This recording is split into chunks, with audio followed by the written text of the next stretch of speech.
Frédéric Vidal, vous êtes donc avec nous. Vous nous disiez 3000, un peu plus de 3000 bacheliers sont sans proposition ce matin.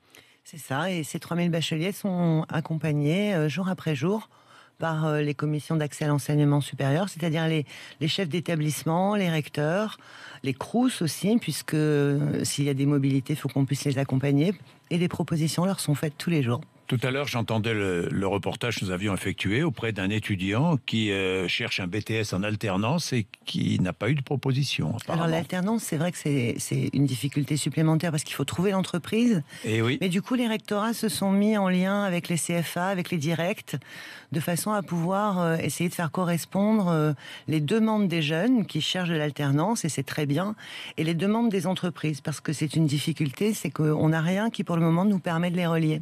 Combien de jeunes sont sans proposition, sans affectation ?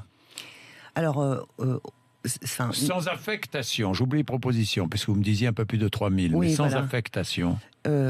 C'est la même chose. La même chose ? Oui, absolument. Si on n'a pas de proposition, on peut pas les accepter, donc on peut pas être affecté. Oui, mais il y a plus de 40 000 apparemment bacheliers qui sont inactifs, c'est cela ? Alors ça correspond en fait à des jeunes, et c'est classique, hein, on voit ça année après année, qui à un moment se sont connectés sur la plateforme, ont fait des vœux, et puis ensuite n'ont plus répondu aux sollicitations, ne se sont plus connectés.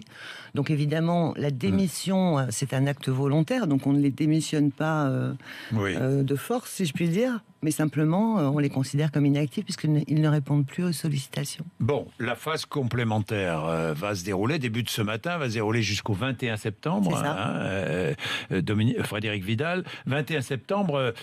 Parcoursup fermera le 21 septembre. Oui, absolument. La phase complémentaire, c'est aujourd'hui plus de 127 000 places qui sont offertes, y compris dans des filières sélectives comme des BTS ou des classes préparatoires, et aussi dans les filières universitaires qui sont très demandées, comme les STAPS ou la PACES. Et donc, c'est encore des opportunités, et il ne faut pas hésiter, non seulement à aller sur la procédure complémentaire, mais aussi à solliciter les rectorats, parce que s'il y a une question de mobilité, si on a besoin d'aide à la mobilité, le gouvernement a débloqué 7 millions d'euros pour accompagner cette mobilité. Aucun bachelier ne se retrouvera sans affectation fin septembre. Alors vraiment, tout le travail qui a été fait depuis le 22 mai par les commissions rectorales vise cet objectif, que chacun a une proposition. Une proposition. Et plusieurs propositions même, puisque ce que l'on voit justement, c'est que les propositions sont faites, les bacheliers peuvent les refuser, et dans ce cas-là, évidemment, on leur en fait d'autres. On leur en fait d'autres. Bien. Autre sujet, les études de médecine. Vous saviez que vous alliez être interrogé. Oui. Est-ce que nous allons assister à la fin du numerus clausus en médecine, en première année ? Alors, lorsque nous sommes arrivés au gouvernement avec Agnès Buzyn, vous vous rappelez probablement que nous avons été confrontés à une grave crise autour des examens classants nationaux fin de 6e année. Et là, nous avons rencontré les étudiants de médecine qui nous ont dit, d'une part, leur mal-être, et qui nous ont demandé de faire en sorte que leurs études ne soient pas ponctuées en permanence de concours qui leur paraissaient avoir peu de sens au regard de ce qu'ils avaient comme idée de ce que devait être leur formation et de ce que devait être leur métier.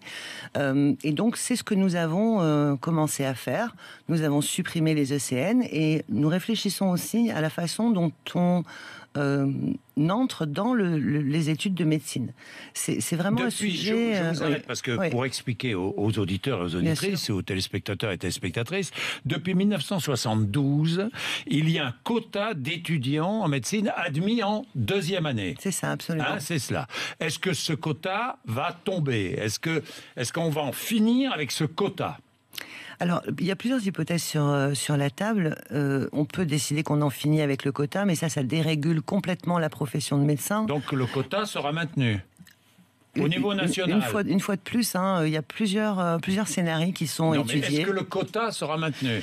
On a besoin d'une régulation. Est-ce que ce sera une régulation fixe ? Est-ce que ce sera quelque chose qui sera plus modulaire ? C'est-à-dire, ça veut dire quoi, plus modulaire ? Avec une fourchette haute, une fourchette basse, différente selon les territoires, voilà. Mais en tout cas, on réinterroge surtout... Est-ce que l'autonomie des universités voulue, évidemment, est-ce que les universités pourront fixer le nombre d'étudiants en médecine Dans tous les cas, en seconde année. Dans tous les cas, les études de santé, c'est quelque chose qui est porté à la fois par le ministère de l'Enseignement supérieur et par le ministère de la Santé.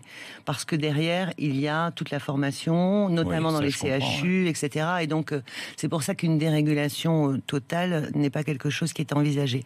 Par contre, repenser les études de médecine, et de façon générale, d'ailleurs, les études médicales. Oui, les études on a déjà beaucoup avancé, Bien avec sûr. la possibilité d'avoir des diplômes de master maintenant en pratique avancée pour les infirmiers.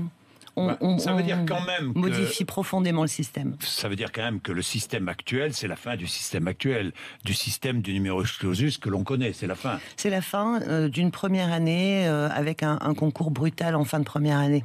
Voilà, c'est la fin d'une première année avec un concours brutal en fin de première année qui fixe le nombre d'étudiants en médecine sélectionnés pour passer en seconde année. Mais on a déjà d'ailleurs plusieurs expérimentations qui sont en cours et qui justement nous permettent de voir qu'est-ce qui fonctionne.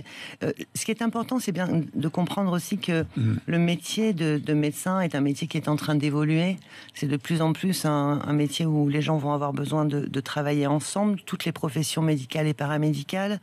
Il faut qu'on réintroduise aussi, pour certains, une part de technique. On sait bien que toute l'intelligence artificielle va aussi modifier certaines pratiques.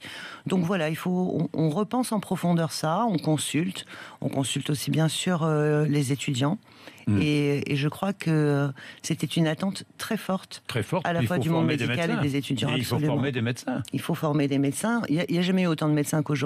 Donc, la question... Donc on ne manque pas de médecins ? Alors, il faut faire attention. On ne manque pas de manière... en valeur absolue, on ne manque pas de médecins. Leur répartition interroge. Voilà.